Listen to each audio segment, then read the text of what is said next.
Olá, alunos! Meu nome é Kathleen Santos, sou arquiteta e urbanista e tenho uma pós-graduação em Cidades Inteligentes, Tecnologia e Inovação.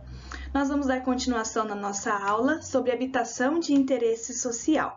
Essa imagem que vocês estão vendo aí é um projeto de uma equipe vencedora de um concurso sobre habitação de interesse social que teve em Brasília. Então, eu coloquei para ilustrar que nós vamos estudar a evolução da habitação de interesse social, né? Como ela começou, né? Como que era a sua estética arquitetônica até nos dias de hoje, as suas necessidades, né?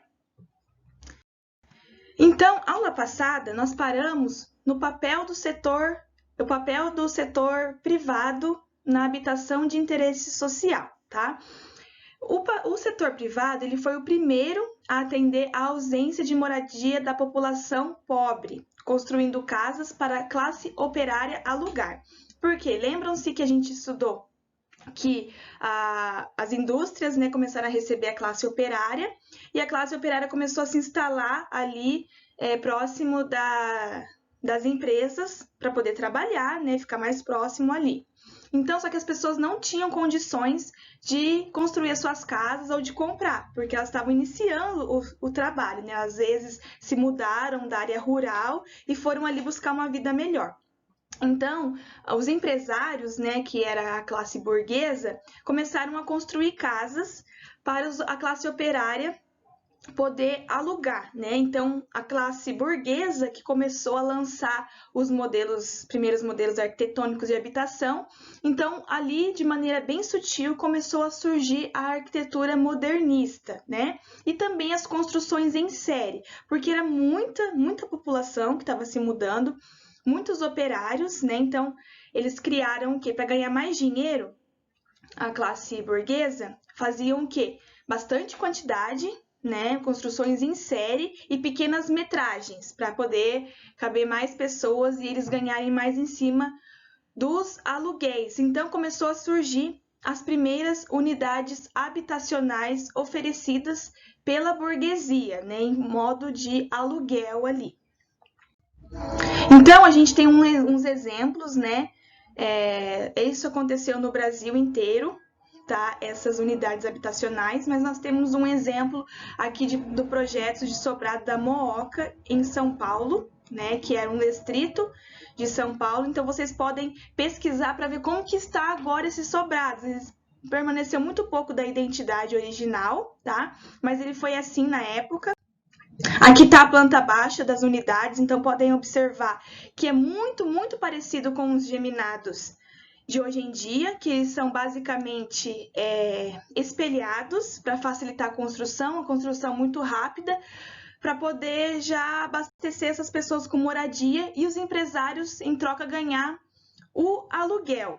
Só que assim, o aluguel, ele era, digamos assim, um pouco abusivo para a classe operária. Então, ali mesmo na área central, na área urbana, muitos trabalhadores começaram a construir as suas próprias casas. Começou assim, ter um descontrole habitacional, porque era muita gente, né? Então, o Estado começou assim, não conseguia oferecer a infraestrutura tanto para as pessoas das unidades quanto das novas construções que estavam acontecendo ali.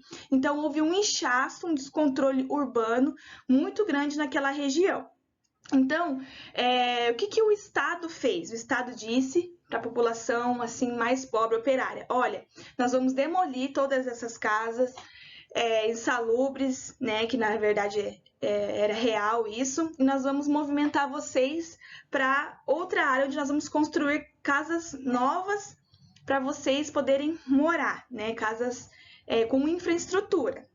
Que não era muito verdade, porque aí o Estado e a classe burguesa queria liberar o espaço para as pessoas mais ricas morarem ali na área urbana, que era o local assim, onde ficava tudo mais próximo, o comércio, as empresas, né? Então ali foi liberado para a classe burguesa ir morar. Só que o que aconteceu? A classe que foi, digamos assim, expulsa na época para as periferias, as pessoas não poderiam esperar um novo plano habitacional, o que o governo poderia fazer. Então, elas foram já, né, construindo as suas casas com materiais mais baratos, com que elas tinham condições de comprar e morar. Então, foi se criando as habitações, as autoconstruções nas periferias.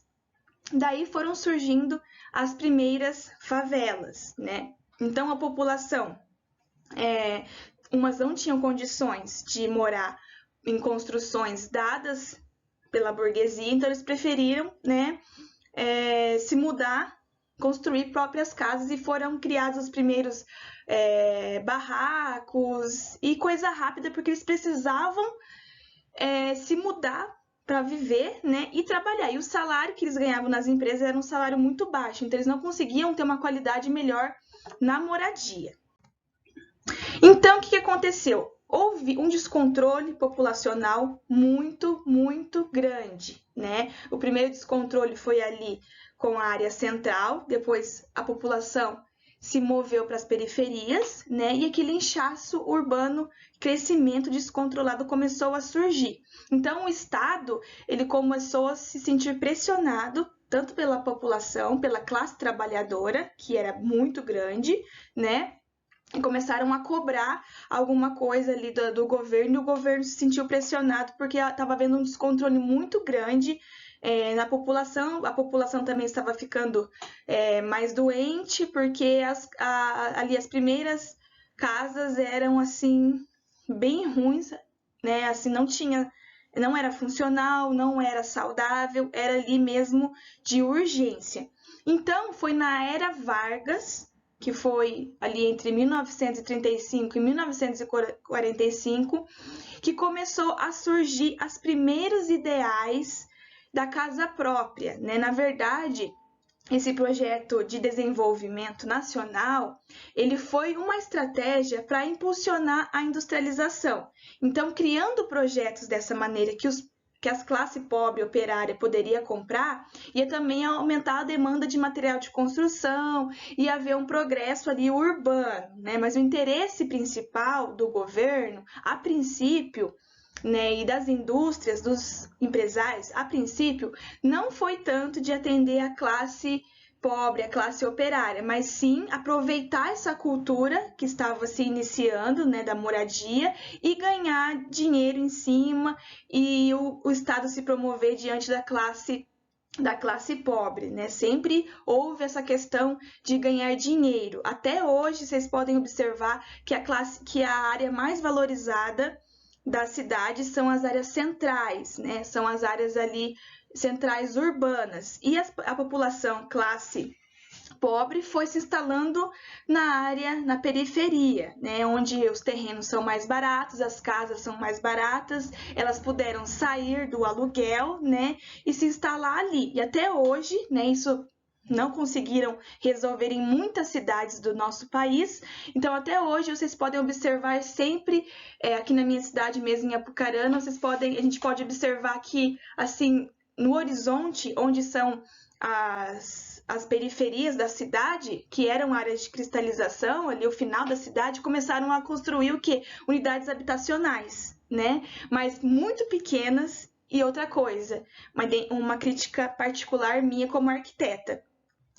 Iguais, idênticas. Então, ali, o governo até hoje não está preocupado, se está, assim, saciando as necessidades da população, né? Eles querem construir muito rápido, com metragens mínimas, né?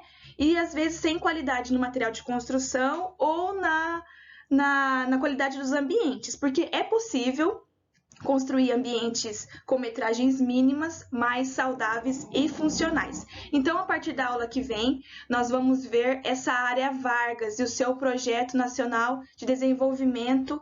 Aí começou a iniciar a ideologia da casa própria. Então, nós vamos aprender juntos como que foi esse início da casa própria, das unidades habitacionais, da habitação de interesse social. É isso, pessoal. Muito obrigada. Até a próxima aula.